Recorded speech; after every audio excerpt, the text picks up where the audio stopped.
വാർത്തകൾ തുടരുന്നു. സംസ്ഥാന സർക്കാരിന്റെ തിരുവനന്തപുരത്തെ ശിശുക്ഷേമ സമിതിയിലെ കുട്ടികൾക്ക് പോഷകാഹാരക്കുറവും ആരോഗ്യ പ്രശ്നങ്ങളും കണ്ടെത്തി. കുട്ടികളെ പരിശോധിക്കുന്ന തൈക്കാട് സർക്കാർ ആശുപത്രിയിലെ സൂപ്രണ്ട് ജില്ലാ മെഡിക്കൽ ഓഫീസർക്ക് നൽകിയ റിപ്പോർട്ടിലാണ് ഗുരുതരമായ കണ്ടെത്തലുള്ളത്. മുഴുവൻ സമയ ഡയറ്റീഷ്യനെ നിയമിക്കണമെന്നാവശ്യപ്പെട്ട് DMOയ്ക്ക് സൂപ്രണ്ട് അയച്ച കത്ത് പുറത്തുവന്നു. എന്നാൽ കത്ത് ലഭിച്ചിട്ടില്ലെന്നാണ് ശിശുക്ഷേമ സമിതിയുടെ വിശദീകരണം. വിവരങ്ങളുമായി സൂര്യ ഗായത്രി ചേരുന്നു. സൂര്യ, ശിശുക്ഷേമ സമിതിയിലെ കുട്ടികൾക്ക് പോഷകാഹാരക്കുറവും ആരോഗ്യ പ്രശ്നങ്ങളും ഉണ്ട് എന്ന കണ്ടെത്തലാണ് പുറത്തുവരുന്നത്. കൂടുതൽ വിവരങ്ങൾ എന്തൊക്കെയാണ്? ദീപ്തി, ശിശുക്ഷേമ സമിതിയിലെ കുട്ടികൾക്ക് എന്തെങ്കിലും രോഗപ്രശ്നങ്ങൾ ഉണ്ടാവുകയാണെങ്കിൽ ഉടനെ അവരെ എത്തിക്കുന്നത് തൈക്കാട് കുട്ടികളുടെയും അതുപോലെ തന്നെ സ്ത്രീകളുടെയും ആശുപത്രിയിലേക്കാണ്. ആശുപത്രിയിൽ കുട്ടികളെ ചികിത്സ ഈ അടുത്ത ദിവസം കൂടുതൽ കുട്ടികളെ അവിടെ ചികിത്സയ്ക്ക് കൊണ്ടുപോയിട്ടുണ്ടായിരുന്നു. ഒരാഴ്ചക്കിടയിൽ 19 കുഞ്ഞുങ്ങളെയാണ് ആരോഗ്യ പ്രശ്നങ്ങളെ തുടർന്ന് തൈക്കാട് ആശുപത്രിയിൽ ചികിത്സ തേടിയിട്ടുണ്ടായിരുന്നത്.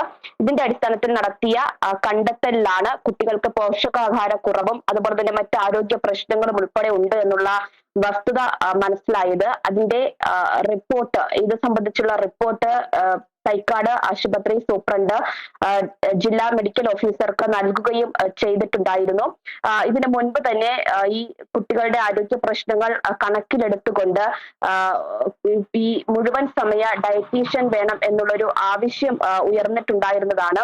പക്ഷെ അതിന്മേൽ ഒരു നടപടിയും കൈക്കൊണ്ടിട്ടുണ്ടായിരുന്നില്ല. മുഴുവൻ സമയ ഡയറ്റീഷ്യൻ വേണമെന്നുള്ള ഒരു കാര്യം അറിയിച്ചിട്ടും അതിൽ ആരോഗ്യ വകുപ്പിന്റെ ഭാഗത്ത് നിന്ന് വേണ്ട തരത്തിലുള്ള ഒരു നടപടിയും ഉണ്ടായില്ല എന്നുള്ളതാണ്. തൈക്കാട് ആശുപത്രി സൂപ്രണ്ട് 4 മാസം മുമ്പാണ് DMOയ്ക്ക് ആ ആവശ്യം ഉയർത്തിക്കൊണ്ടൊരു കത്ത് നൽകിയിട്ടുണ്ടായിരുന്നത്. ശിശുക്ഷേമ സമിതിയും സമാന ആവശ്യം ഉയർത്തിയിട്ടുണ്ടായിരുന്നു. പക്ഷേ മാസങ്ങൾ പിന്നിട്ടിട്ടും അത്തരത്തിലൊരു നടപടിയും അല്ലെങ്കിൽ ഈ കത്തിന് വേണ്ട മറുപടിയും ആരോഗ്യ വകുപ്പിന്റെ ഭാഗത്ത് നിന്ന് ഉണ്ടായില്ല. നിലവിൽ ഇപ്പോൾ കൂടുതൽ കുട്ടികൾക്ക് ഈ പോഷകാഹാരക്കുറവുള്ളതിനാൽ പലതരത്തിലുള്ള ആരോഗ്യ പ്രശ്നങ്ങൾ ഉണ്ട് എന്നുള്ളത് തൈക്കാട് സൂപ്രണ്ട് തന്നെ വ്യക്തമാക്കുകയാണ് എന്നുള്ളതാണ്. പക്ഷെ അതിലൊരു വിശദീകരണം നൽകിക്കൊണ്ട് തൈക്കാട് ഈ ശിശുക്ഷേമ സമിതി general secretary GL Arun Gopi രംഗത്തെത്തിയിട്ടുണ്ട്. കൃത്യമായിട്ട് പരിചരണം ലഭിക്കാത്ത കുട്ടികളാണ് സമിതിയിൽ എത്താറുള്ളത്. അവർക്ക് അനാരോഗ്യവും മറ്റു പല പ്രശ്നങ്ങളും ഉണ്ടാകാറുണ്ട്. 23 പേർ സ്പെഷ്യൽ നീഡ് വിഭാഗത്തിൽ പെടുന്നവരാണെന്നും 1.5 കിലോയിൽ താഴെ ബർത്ത് വെയിറ്റ് ഉള്ളത് 9 കുട്ടികൾക്ക് ആയിരുന്നുവെന്നും പറയുന്നുണ്ട്. അത്തരം കുട്ടികളുടെ പരിചരണമാണ് സമിതി ഏറ്റെടുക്കാറുള്ളത്. ഈ വരുന്ന കുട്ടികളുടെ ഒക്കെ കാര്യത്തിൽ കൃത്യമായ ഇടപെടലും അവർക്ക് വീടുകളിൽ കൊടുക്കുന്നതിനേക്കാൾ മികച്ച ഭക്ഷണവുമാണ് നൽകി വരുന്നത്. 4 നഴ്സുമാരാണ് ഫുൾ ടൈം ഡ്യൂട്ടിയിലുള്ളത്. സൂപ്രണ്ടിന്റെ കത്തിനെ കുറിച്ച് അറിയില്ല എന്ന് അരുൺ ഗോപി പറയുന്നു. എല്ലാ മാസവും ഒരു ഡയറ്റീഷ്യൻ എത്തി കുട്ടികളെ പരിശോധിച്ച് റിപ്പോർട്ട് നൽകുകയും ചെയ്യാറുണ്ട് എന്നുള്ളൊരു വിശദീകരണമാണ് GL അരുൺ ഗോപി ഇപ്പോൾ നൽകിയിരിക്കുന്നത്.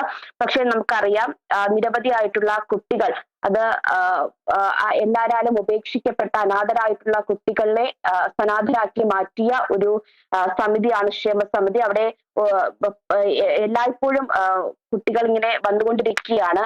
ഈ സ്ഥലത്ത് കുട്ടികൾക്ക് വേണ്ട പരിചരണവും സുരക്ഷിതത്വവും ഉറപ്പാക്കേണ്ട ഉത്തരവാദിത്വം അത് ശിശുക്ഷേമ സമിതിക്ക് തന്നെ ഉള്ളതാണ് എന്നുള്ളതാണ്. അതിലൊരു വീഴ്ച വന്നിട്ടുണ്ട് എന്നുള്ളതാണ് ഈ കത്തിൽ നിന്ന് നമുക്ക് മനസ്സിലാക്കാൻ സാധിക്കുന്നത്. ശരി. സംസ്ഥാന സർക്കാരിന്റെ തിരുവനന്തപുരത്തെ ശിശുക്ഷേമ സമിതിയിലെ കുട്ടികൾക്ക് പോഷകാഹാരക്കുറവും ആരോഗ്യ പ്രശ്നങ്ങളും ഉണ്ടെന്ന് കണ്ടെത്തി.